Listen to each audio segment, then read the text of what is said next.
All right, let's talk now about how you graph an inequality. The shading doesn't show up super clear on this one, but on your note sheet, this area should look just a little bit darker than the area up here above the line.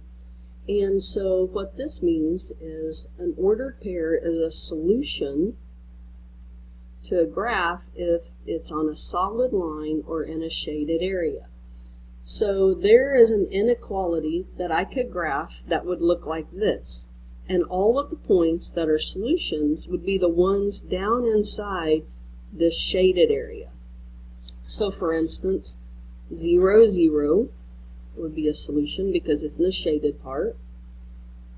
I could say negative 1, 2, 3, negative 2 would be a solution because it's in the shaded part. I could say 1, 1, 2, 3 would be a solution.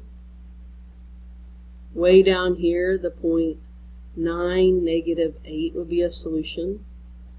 And a point way over here, like negative 7, negative 6 would be a solution. All of these points are solutions because they're in the shaded area. 5 points that would not be a solution would be anything that's on the dashed line, because remember the dashed line represented things that are less than or greater than, but not necessarily equal to. So if it's on the dashed line or not shaded, it would not be a solution. So some dashed lines would be 0, 1, 2, 3, 4. That would not be a solution because it's on the dashed line. Maybe something over here like, what would that be? 4, 6 would be on the dashed line, so it would not be a solution. Then maybe this point up here, 0, 8, would not be a solution. Something over here like negative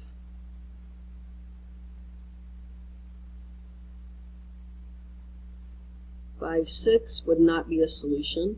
So again, anything on the dashed line or not shaded would not be a solution. So let's take an equation and let's graph it.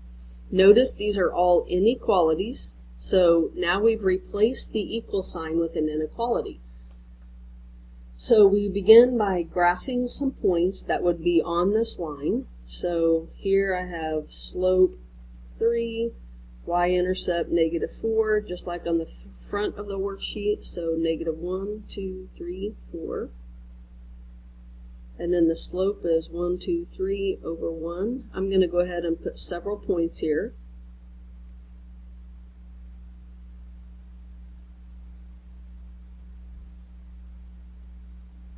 But if you'll notice, I'm not going to draw on the line yet, because at this point in time, I have to go back and look at this. And I have to decide if all the points on the line are included or not included. And in this case, they're not included because there's not a line underneath this inequality. So when I use my note card to draw in my line, I don't want to have a solid line. I want to have a dashed line. So it's going to look something like this. Let's stay on my note card.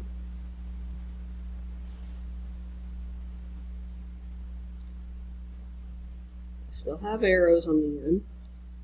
But now I have to think about the shading. And you can think about this two ways. What I do is I look where the y is located. And I say y is smaller than the line. So then I go put my pencil on the line somewhere, and I think about where the y values are smaller. And as I move down, all the y values would be smaller down here than they are up here. So I'm going to shade underneath the line. And we're just going to kind of use light shading here. You don't have to shade in super dark. In fact, I would appreciate it if you would not shade in super dark, just kind of light here. I can test to see if my shading is in the right spot by picking a point. So I'm going to pick a point right here. This is the point 1, 2, 3, 4, negative 1. And I'm going to see if that actually works in the problem. So I'm going to put -1 for y and 4 for x. So I get 12 minus 4, which is 8. Is 8 bigger than -1? Yes, so I know that this part that I've shaded is right. Every point in here is a solution to this inequality. Okay, let's graph this one. I have a slope of -1 and a y-intercept of 5.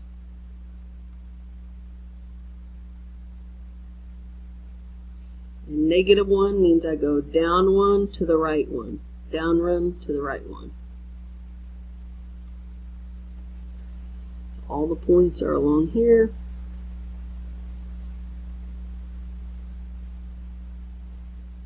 I can go the other direction. And this time, if you notice, underneath this inequality, there's a line. So that means that not only do the ones bigger than the line, but the ones actually on the line work too. So this time I have a solid line.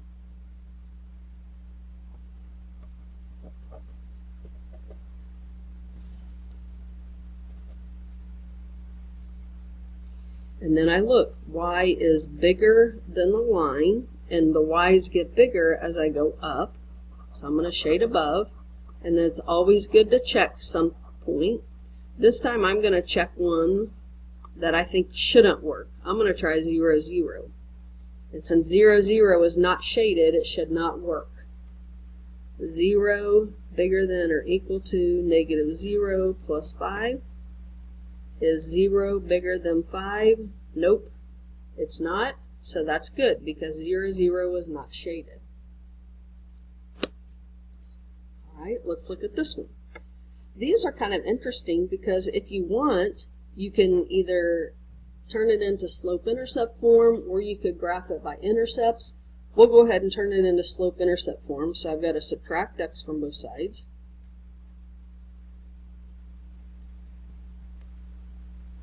And then divide everything by 5. So y is greater than, and there's a 1 right here, -1/5 x plus 2. So I'm going to begin at 2 and go down 1 over 5. Down 1 over 5. You could also go up 1 and over 5 this direction. My graph would look like that. And then I have to determine, do I want a solid or a dashed line? And this time it needs to be dashed because there's no line under my inequality.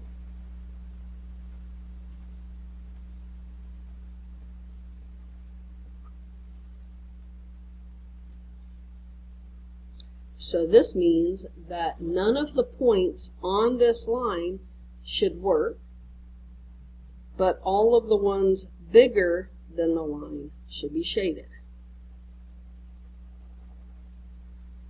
So I'm going to test a point. I'm going to test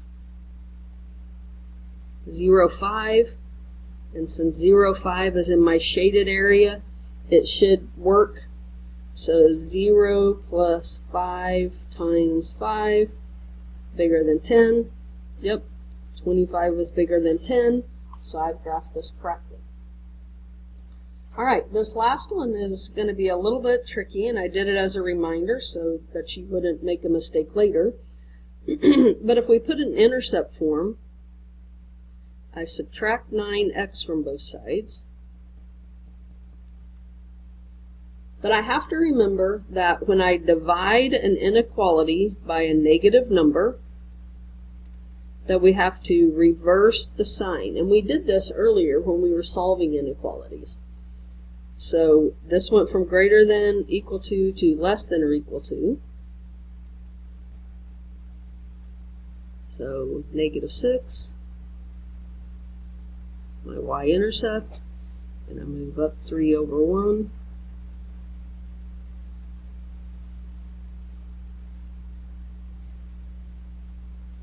And then because there's a line under the inequality, I know that I'm going to have a solid line.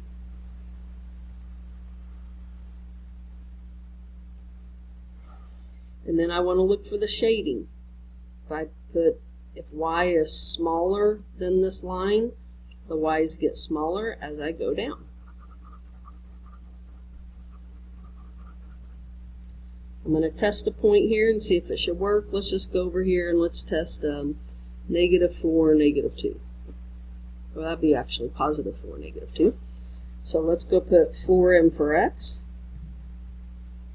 and -2m for y and see if that's bigger than 18.